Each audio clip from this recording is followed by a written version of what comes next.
Fultoncards here, live and direct from Brooklyn, New York City. Let's go, let's go. What is treated from me today? 2013-14 ITG Enforcers 2000 Ruffians for you, crew. So box number 2 of this stuff, because I think I opened this up before. I also opened up Enforcers 1. But before I get into it, I just want to mention on my community page, I provided the receipts for my 2 boxes of Upper Deck Premier, where I hit those Bedard cards, because some people, question veracity, but I do believe in accountability and transparency in providing receipts in life, and I provided a very, very detailed response to people who question the veracity of my boxes and whether I open up a bunch of boxes in order to hit those hits. I provided some good detail in case you guys are curious, so anybody who questions my honesty, you can go to that thread and you can get the gestalt of my id, whatever that means. So this product is a lot like President's Choice Tough Guys. So based at 91 through 180, because it is the continuation, and you have a bunch of subsets like the Crease Conflicts and the 3,000 Penalty Minutes and the League Leaders, Tag Teams, Tale of the Tape, and Bloody Battles. So if you look at the sell sheet, there are dual autos. Of course, there's single autos such as Cam Neely and Gordie Howe and Jeremy Roenick and Ted Lindsay, but there's also duals including a Patrick Watt, Chris Osgood, and a Gordie Howe and Lou Fontinato. So really interesting stuff. There's even one triple auto, which is the Hanson brothers. And in terms of the hits, the mem hits, there's the combatant duels and the between the pipes battles and the tough franchise quads and the instigators and dual-sided tough patches, dual-sided. Nameplates, complete jerseys, patch 'em up quads, all kinds of cool things you could potentially hit. Really, really exciting product. Very, very big box considering the amount of cards. And there, again, you do see the 5 base cards, 4 autos, and 3 game used. What I'll do is go like this, and we can use one of the decoys here. Actually, I have my own decoy I can use, which would be this bad boy. All right, so let's have at it, guys. Let's get it done. All right, so we have the decoy. We have the Fultoncards decoy. So first card here, you have already seen it. So it's an Enforcers 2, and it's a Tale of the Tape. So you do have Dave the Hammer Schultz and Howitt, and May 7, 1975. So I guess that would be a fight. And on the back of it, you have everything you need to know in terms of their size and reach and weight, whatever.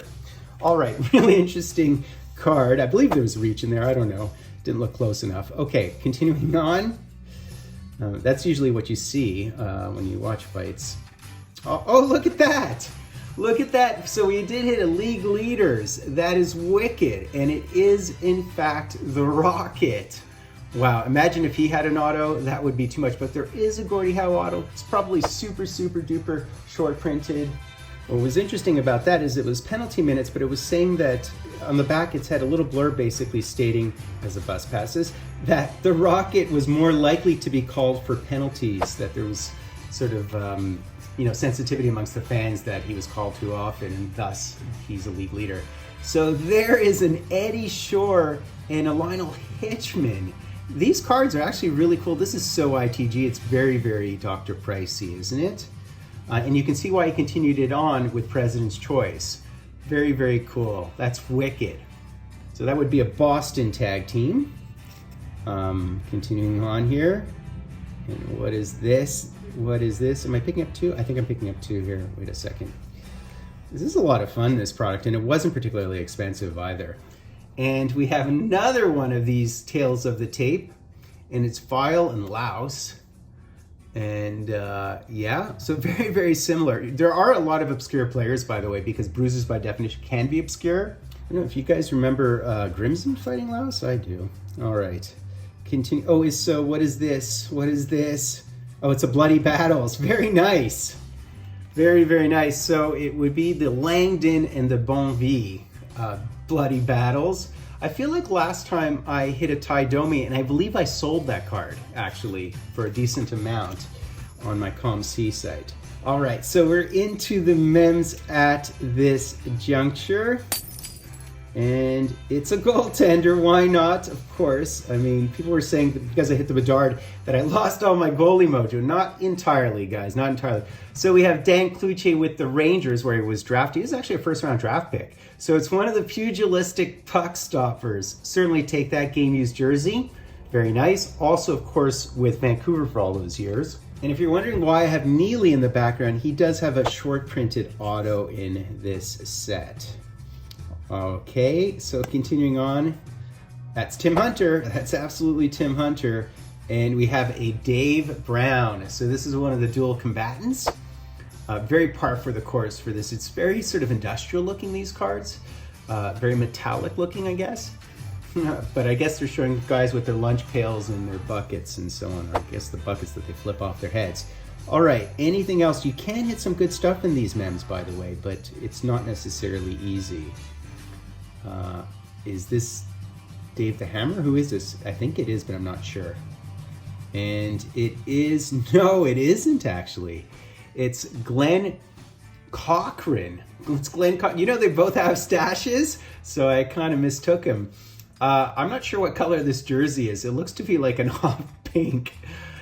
Is it a white that had blood that was cleaned? I have no idea. It definitely does not look orange. So we hit one of the instigators. All right.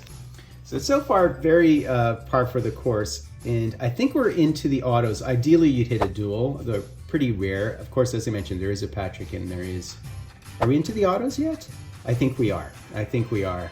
So here's our first one. So it's Dennis Bonvie. We've already hit him, by the way. So this is our second one of his. All right. And what's really interesting about them, they are sticker autos, but they're Band-Aids. So the way they hide them, they always hide them very, very creatively with ITG, I find.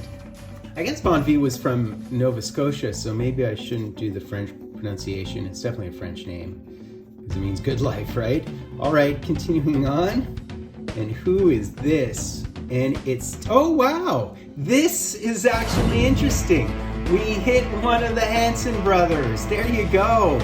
There you go. So Steve Carlson, it is one of the Hanson brothers. You might not recognize him, but it's certainly one of the Hanson brothers. So we'll take that. Ideally, you'd like to hit the trip, but there's only one card on the checklist, and it has all three of them. Not doing a good job of hiding this one as the cops come rolling in. All right. So this one is a Mike Paluzzo, another blast from the past, and he has got the short long, the Kentucky waterfall falling behind him. Very nice. Also remembered fondly as the cops come through. Paluzzo did win a cup. He certainly won a cup with the Devils. He was drafted by the Devils, but I don't think he started his career there. So this is the last one, right? Because we received 4, so this is it. And our last one is Kim Claxon, who's a pretty obscure one, I have to say, because I think he's a WHA player. But although that could potentially be a early Pittsburgh Penguins jersey. But so that's basically it. So I guess the theme of this was, I guess, a lot of obscure players within this product, but we actually hit one of the Hanson brothers, which makes it worthwhile. So that's basically it, guys. Unable to hit the Gordie Howe, product hit duel or the Patrick Osgood duel. But we did hit a Hanson brother, so that definitely made it worthwhile. The price points are really low for this. Very, very hokey. You have to know the history of Enforcers to really get it. But of course, I recommend this product because you can probably get it really cheaply if you're patient. And I think there's still boxes available. Love the ITG, love the present choice type tip. And once again, guys, if you do want to see the receipts for the boxes of my premiere, if you're doubting the boxes, I did provide the box codes and I provided the receipts. And I provided a very long form, detailed description of how I do not monetize and how I'm not a live breaker, so I don't have to have multiple cameras and have the cards in frame all the time. If anything, I'm trying to provide the average box odds and not, my particular box outcomes. That's like the whole nature of my channel. So if you have any questions, you can always go see those receipts, or you can ask me for receipts, or you can ask me for my raw video and I can provide it. And if you're curious as to, how I edit, and I introduced editing actually to breaks, believe it or not, but I'm not a live stream breaker who takes thousands of dollars every day, who needs multiple cameras and always has to be compliant. As I said, I'm an educational channel and I'm underscoring the educational aspects of it. So, yep. So I hope you enjoyed this, guys. It was a fun break.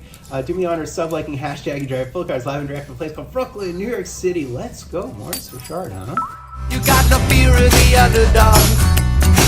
That's why you will not survive.